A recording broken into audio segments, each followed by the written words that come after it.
presidente, y buenas tardes a todos.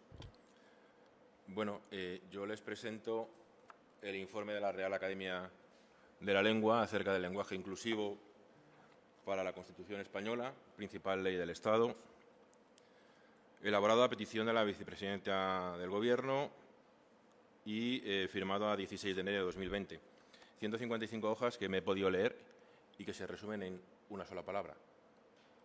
Pluf. Esto es un pluf. Esto es un pluf. Vamos a ver. El lenguaje, efectivamente, es ya de por sí, el lenguaje español es inclusivo.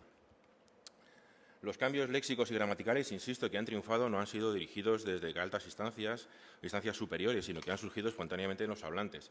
Es decir, nosotros hace un año no íbamos a hablar de confinamiento. Esa palabra se ha adherido a todos nosotros por el uso repetido y la hemos aceptado como tal, como aceptamos hace 10 años, ahora, el triunfo de la selección española en el Mundial de Sudáfrica, la palabra bubucela. Y, sin embargo, hay otra serie de palabras que, por mucho que repita la mujer o exmujer de un expresidente del Gobierno, hablando de jóvenes, pues no han calado en la población. Es decir, el lenguaje es, efectivamente, un lenguaje abierto, un lenguaje flexible y que está vivo, pero, de luego, que nunca puede venir impuesto desde instituciones. Porque, como han dicho anteriormente algunos de mis compañeros en este ayuntamiento, eso estaría rozando con la imposición poco o nada democrática.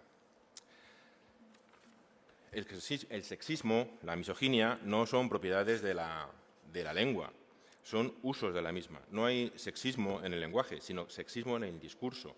Y no estoy de acuerdo para nada con el concejal Carrasco en que el lenguaje implica o está imbricado en el pensamiento. Es el pensamiento el que dirige al lenguaje, o al menos debería ser así, que nuestro pensamiento dirija lo que vamos a decir. Es más, para todos aquellos que piensan que el lenguaje va a conseguir una transformación de la sociedad española por dar visibilidad a las que ya son y los que ya son visibles, he de recordarles, que ya lo saben todos ustedes, que hay ciertos territorios en África y en Asia en donde la mujer es poco menos que esta botella de agua y que, sin embargo, su lenguaje sí que tiene una distinción muy marcada entre el sexo masculino y el sexo femenino. Es decir, que haya un todos y todas, que haya un vecinos y vecinas, no quiere decir que se vaya a respetar ni a la mujer ni al hombre. Insisto, acuérdense de estos territorios africanos y asiáticos. En cuanto al lenguaje público, que es el que aquí nos atañe, he de recordarles que en la Constitución española del 78 todos los artículos y los indefinidos vienen en masculino plural porque el lenguaje en español es inclusivo. Cuando hablan de todos, cuando hablan de cuantos, cuando hablan de nadie, están hablando de españoles, todos los españoles. Al igual que cuando decimos que han fallecido todos los pasajeros de un avión, han fallecido hombres y mujeres, pasajeros.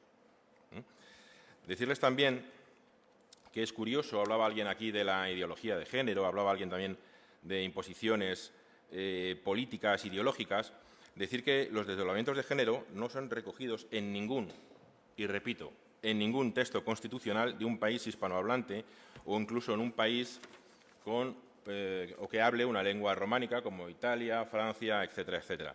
Solo en una Constitución, la Constitución bolivariana de Venezuela de 2009. Ni siquiera en su precedente del 99. Qué lástima a lo que nos queremos asemejar. Desde luego, a la escoria y a la basura de Sudamérica. La legislación entiende que la separación expresa de hombres y mujeres debe reservarse solo para aquellos casos en que pudiera no ser evidente que el derecho del que se habla. Por ejemplo, cuando hablamos de permiso de maternidad o permiso de paternidad. En el resto de los casos, insisto, una vez más, el lenguaje es completamente inclusivo. Resultaría escasamente democrático sostener que los hablantes no son capaces de determinar o conocer si los sustantivos son o no son inclusivos, y menos aún si los poderes públicos son quienes lo deciden en virtud de su compromiso con la igualdad masculina-femenina en la sociedad. Algunos hablantes optan, en pleno ejercicio de su libertad, por desdoblar expresiones que designan a las personas como signo visible de su adhesión pública o política.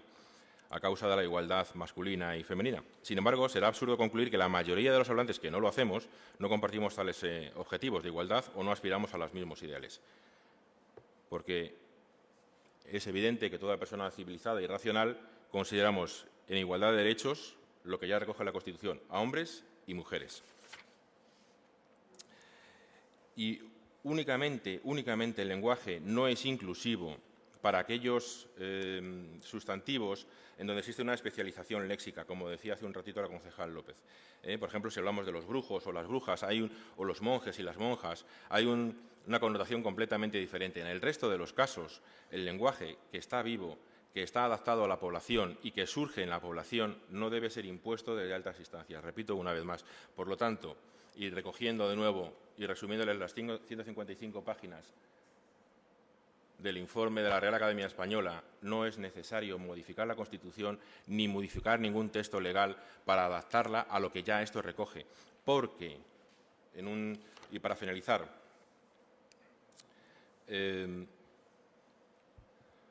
cuando hablamos de presidente, estamos hablando del que ejerce una función. No podemos hablar de presidente y presidenta. El término ente, como vidente, televidente, yaciente, no podemos hablar de yacienta, televidenta, etcétera, etcétera.